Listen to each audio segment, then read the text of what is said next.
Jornal da Rede Alesp. Bem, Júlio, o Jornal da Rede Alesp entrevista agora a Gláucia Savim, que é presidente da Comissão do Meio Ambiente da OAB de São Paulo, e ela fala sobre as queimadas no Brasil e a repercussão no mundo.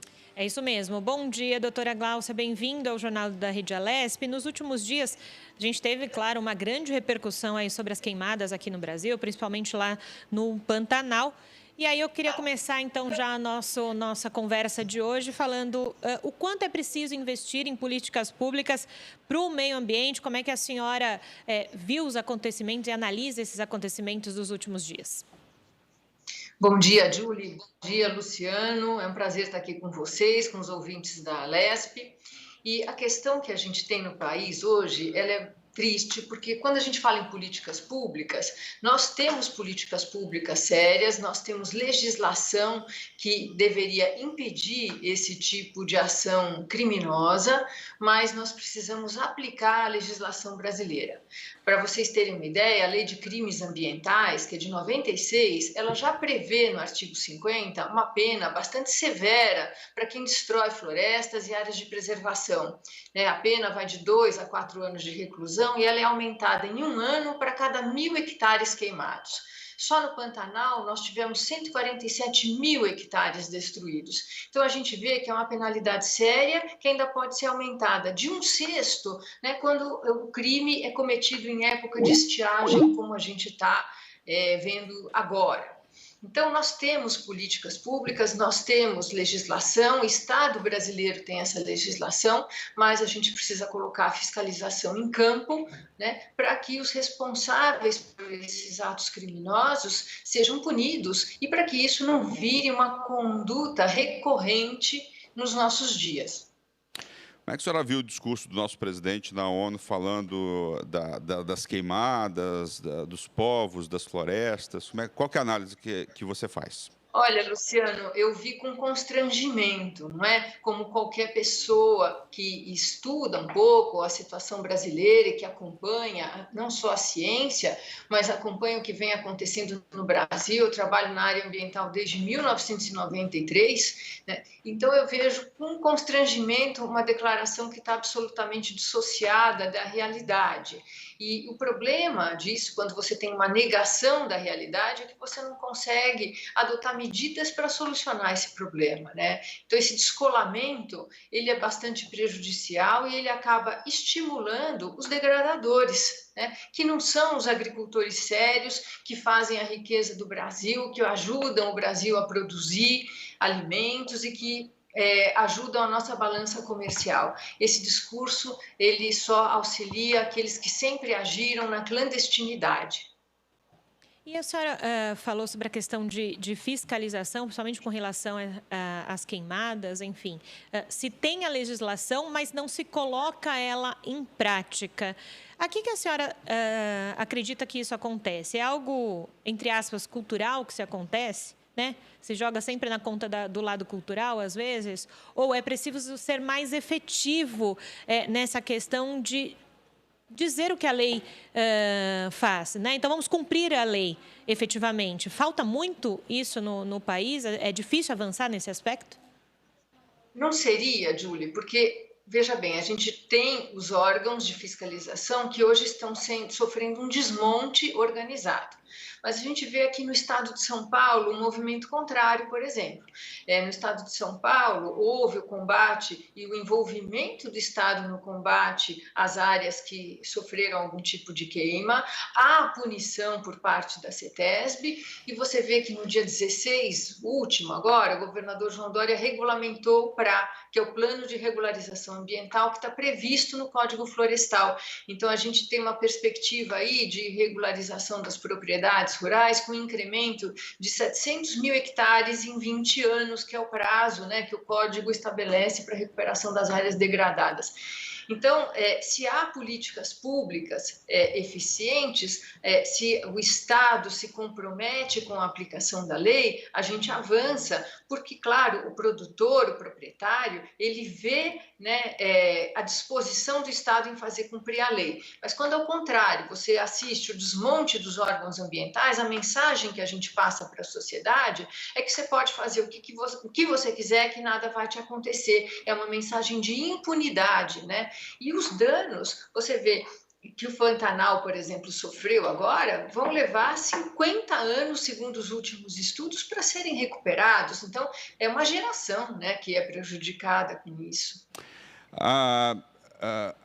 Glaucia, a gente queria entender, chegam as notícias para a gente, né, do Pantanal, incêndios na Amazônia. Incêndios na Amazônia, a gente houve bastante, né? Enfim, a gente teve aí um discurso do presidente de que as queimadas acontecem nas bordas, não acontecem no interior, porque a floresta é úmida. E também tem a questão do Pantanal, né? Quais as origens? São duas perguntas, né? A primeira é como é que você vê essa afirmação de que os incêndios acontecem nas bordas da floresta amazônica, porque dentro é úmido. E a segunda pergunta é em relação ao Pantanal, né? A origem desse fogo, né? Se já se averiguou isso, se o governo está em cima de quem causou esses incêndios. Não sei, se eu não me engano, eram 4 fazendas. Eu queria que você me explicasse melhor essa questão do fogo do Pantanal e essa afirmação de que o fogo na Amazônia acontece nas bordas. Vamos começar pela Amazônia, né, Luciano? Olha, na verdade, o fogo não começa pelas bordas. O fogo começa com a derrubada da vegetação. De fato, a floresta é úmida e ela não pegaria fogo de maneira espontânea. Mas o que acontece é que os madeireiros e aqueles que estão buscando abrir pasto ilegalmente, inclusive em terras públicas, e isso é importante que a gente deixe claro, eles fazem o quê? Eles derrubam aquelas árvores e aí eles colocam fogo para destruição, né, desse material vegetal que foi derrubado. É isso que a gente tem. A floresta realmente é úmida e ela não pegaria fogo espontaneamente, o que deixa a situação bastante mais agravada. Então, e não é pelas bordas, porque se a gente olhar as imagens dos satélites do INPE, que são especializados no monitoramento, né, de áreas de fogo, a gente vê que a gente tem milhares de focos de incêndio na Amazônia. Então, essa afirmação é mais uma daquelas afirmações que não condizem com a realidade. O presidente pega um fato, né, que é o que a floresta não pega fogo espontaneamente, e aí ele desvirtua, é o que a gente chama de fake news. Em relação ao Pantanal, a gente está acompanhando, né, as investigações e parece que já há a identificação de algumas propriedades onde esse fogo se iniciou e esses proprietários, é lógico, eles vão ter que responder na medida da sua culpabilidade. Eles vão ter oportunidade de defesa, porque nós estamos num Estado democrático de direito, em que a lei deve ser observada, mas se houver a indicação de que agiram com dolo ou que foram negligentes em relação à sua propriedade, eles vão responder por um desastre ambiental de proporções bíblicas. Agora, doutora, me parece, então, também, que historicamente essas queimadas sempre acontecem, então, porque esses madeireiros e afins colocam fogo em algum lugar para tentar espalhar ali o seu território, para as pessoas que estão em casa, né, entenderem efetivamente também como funciona o processo, e aí cai também junto nessa questão que a gente acabou de abordar de fiscalização, né? Até que ponto esses proprietários de terra podem fazer isso, né? Até que local que não se pode fazer, porque uma vez o fogo pegou, alastrou.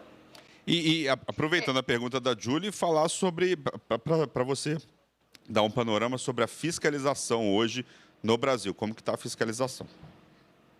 Então, a fiscalização hoje, ela está bastante prejudicada pelo desmonte do IBAMA e dos órgãos de fiscalização, ICMBio e IBAMA, a eles compete essa fiscalização. A gente tem aí poucos fiscais em campo, a gente não tem, né, brigadistas para auxiliar no combate desses incêndios, o que é uma situação bastante grave, né? e isso, como eu falei, acaba estimulando essa ação predatória. Então, o que acontece? Para expandir áreas de pastagem irregular, inclusive, como eu falei, em terras públicas, na Amazônia, né, a gente só tem, de acordo com o Código Florestal, a possibilidade de aproveitamento de 20% de cada propriedade. 80% de cada propriedade é reserva legal. Por que isso? Porque a floresta, embora ela seja robusta, ela é frágil para a sua recomposição, né? Então, a gente tem ali uma dificuldade muito grande em termos de recuperação dessas áreas que já perderam. O Carlos Nobre, né, que era do INPE, que também foi afastado, ele mostra que, inclusive, a Amazônia está chegando num ponto de não retorno. Se a gente chegar a desmatar mais um pouco na Amazônia, ela não se recupera, né? Então, a gente é um bioma que é frágil nesse ponto de vista. Então, as pessoas... O proprietário rural, para ele não pode usar o fogo. Para usar o fogo, ele tem que ter autorização dos órgãos ambientais, se ele quiser abrir uma pastagem, dentro dos limites em que a exploração é permitida. Por quê? Porque depois você não controla essa situação, que é o que a gente está vendo agora, né? Mas a gente tem... eu gostaria, inclusive, de destacar isso. O agronegócio brasileiro não trabalha dessa maneira. Quem trabalha dessa maneira clandestina e criminosa, né, são proprietários rurais que estão vivendo no século passado, né? Porque o Brasil não tem nem mercado mais para esse tipo de produto, que é fruto da exploração ilegal. A gente vai perder o mercado internacional se a gente continuar adotando práticas que não são sustentáveis. E isso é muito importante que as pessoas saibam. A gente não está melhorando a riqueza do Brasil, aumentando áreas de produção. A gente está reduzindo a capacidade brasileira de estar frente a frente com os nossos competidores no mercado internacional. Até porque, né, Gláucia, a gente tem milhões de hectares aí de terras que podem ser recuperadas, né, terras que não são aproveitadas, né, e o pessoal fala que a própria Amazônia não é exatamente agricultável, né, existe aí a exploração da madeira. Eu queria entender, assim, as queimadas, né, da Amazônia, do Pantanal. Existe hoje um enorme... o brasileiro nem sempre conhece a Amazônia, principalmente aqui da região sudeste, da região sul, né? O estrangeiro, às vezes, viaja para a Amazônia e a gente nem sempre, né, conhece o nosso patrimônio. E aí ele acaba sentindo os efeitos quando a fumaça das queimadas chega até a região sudeste, né? A gente teve, se eu não me engano, né, Júlio, ano passado, um dia mais escuro. Tinha uma previsão agora dos próximos dias acontecer, também aqui no sudeste e no sul. Então, assim, esses efeitos acabam atingindo a gente, inclusive no regime de chuvas, né? Quer dizer, com a Amazônia diminuindo, a tendência é que os rios fiquem mais secos por aqui. Eu queria que você falasse um pouco sobre isso, assim, do desconhecimento, muitas vezes, do brasileiro e as influências que a gente vai sofrer aqui, né? O que pode acontecer aqui com uma degradação ainda maior da Amazônia e do Pantanal.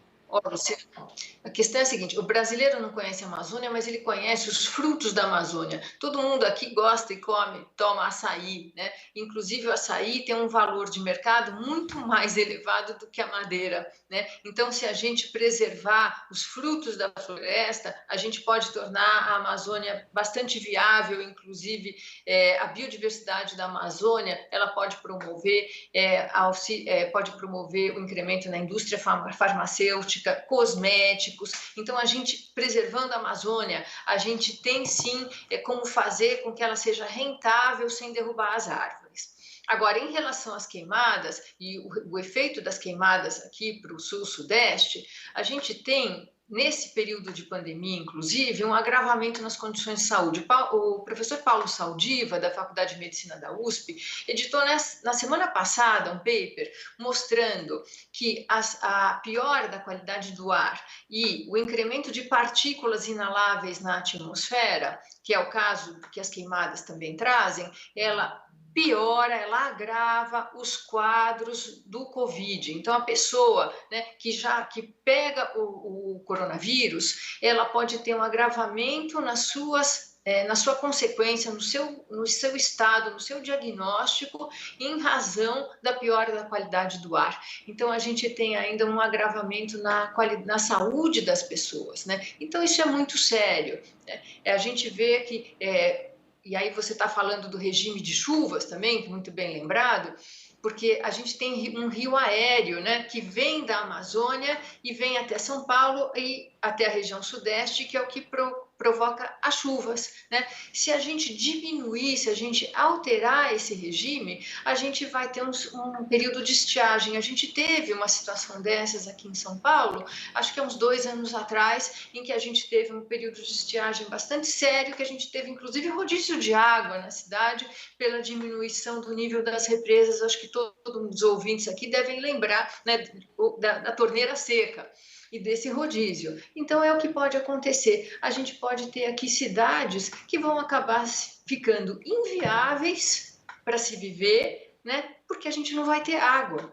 Então, isso é muito sério. A gente tem que perceber que a gente vive em um planeta que está interconectado. Então, você provoca um desequilíbrio na Amazônia, você tem como consequência um desequilíbrio aqui na região sul-sudeste do país.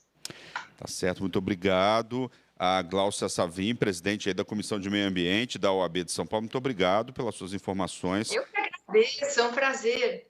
Aqui no Jornal da Rede Alerj. Muito obrigado pela sua participação. Obrigada, doutora.